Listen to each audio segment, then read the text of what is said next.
On a créé l'association avec Corinne il y a 4 ans. On travaille 3 jours par semaine. Nous sommes bénévoles, c'est un choix que nous avons fait dès le début. On travaille soit avec des instituts, donc avec des petits groupes de maximum 4 enfants ou 4 personnes, beaucoup avec des IME. Les chevaux vivent sur Terre depuis bien plus longtemps que nous. Or, ils sont beaucoup plus faibles, ce sont des proies. Ils basent leur survie sur la solidarité dans le troupeau. Et leur premier besoin, c'est d'être en relation. C'est pour ça qu'en équithérapie, c'est vraiment un animal extraordinaire, parce qu'il va venir dans la relation, dans le présent, sans jugement. Et ça, c'est vraiment très, très soignant et très, très réparateur pour tout type de blessures humaines, en fait. Ça fait du bien au cœur, c'est pour ça qu'on a appelé notre association Cœur à Cœur. Ouais. Là pour vous aider, les loulous. Les pathologies sont très vastes. On peut travailler avec des personnes qui ont des problèmes psychologiques ou des problèmes moteurs. Ça peut être de l'enfant hyperactif ou de l'enfant qui n'a pas confiance en lui. Des enfants polyhandicapés ou des adultes qui ont vécu un AVC.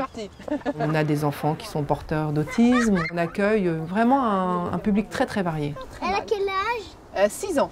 C'est la plus jeune. Comme vous 3, ça c'est rigolo. Ces enfants-là, c'est la 3e séance aujourd'hui. On compte le nombre de dodos avant la séance d'équithérapie. Moi, j'ai la chance de les voir plusieurs fois dans la semaine, donc chaque fois qu'ils me recroisent, quand est-ce qu'on va à l'équithérapie, ils sont très très en demande. Et les autres enfants du groupe sont très très jaloux du fait qu'eux puissent profiter de ça. Je fonçais sur le plot. Par quoi on a commencé chaque séance? Ouais, faire brosser. Alors on va commencer par brosser un petit peu son cheval. On est parti sur 11 séances jusqu'à Noël en fait. Donc de septembre à Noël, tous les mercredis matins. Mais en sachant qu'il y a aussi le temps de préparation avant. Ils arrivent tout éparpillés, ils courent dans tous les sens et ils repartent. Ils font corps à 3, ils font groupe, ils sont beaucoup plus centrés, beaucoup plus posés. On voit les effets sur le corps, on voit les effets tout de suite. Et encore. Oui, bravo. Stop, Jojo. Ah oui, il est très sage, Loulou. Et toi, comment tu te trouves? Comme le loup. Comme le loup, ça c'est incroyable. On est comme son cheval, ou le cheval il est comme nous. Il y a Corinne qui va le tenir et tu montes. Ça s'appelle faire la courte échelle. Et on s'assoit. Tu dois mettre derrière. Alors je vais t'aider si tu as peur.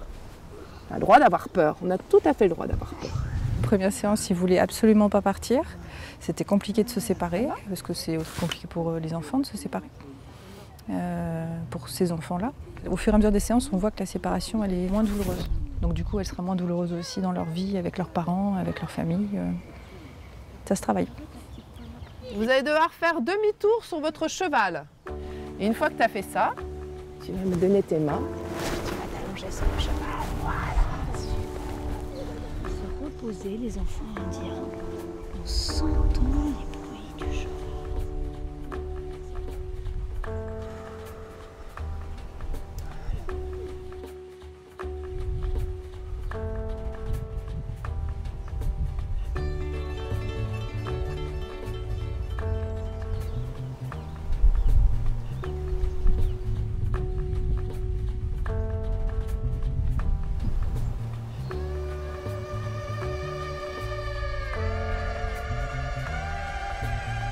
J'ai envie de refaire dodo. Tu pourras nous le demander la prochaine fois, chouchou. Le mouvement du cheval reproduit le mouvement de la marche. Ce mouvement-là crée l'ocytocine. L'ocytocine, c'est l'hormone qu'on appelle l'hormone de bonheur, qui vient contrebalancer l'hormone du stress. Donc, oh ça c'est plus rapide. Et on prend, on s'arrête. Avant chaque séance, on vient les voir dans quel état émotionnel, physique ils sont, se connecter à eux parce que ça va être nos principaux collaborateurs en fait. On va vraiment s'appuyer sur leur capacité à ressentir les choses. En fait, c'est un miroir vraiment des états intérieurs des personnes qu'on accompagne.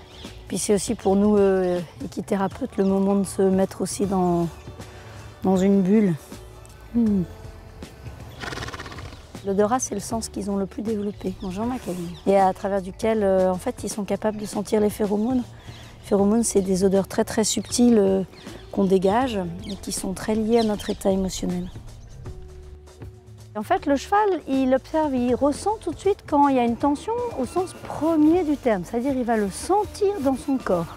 Il va l'exprimer en miroir, il va par exemple lever la tête, marcher plus vite, avoir les naseaux qui se pincent. Un cheval ne garde jamais l'attention.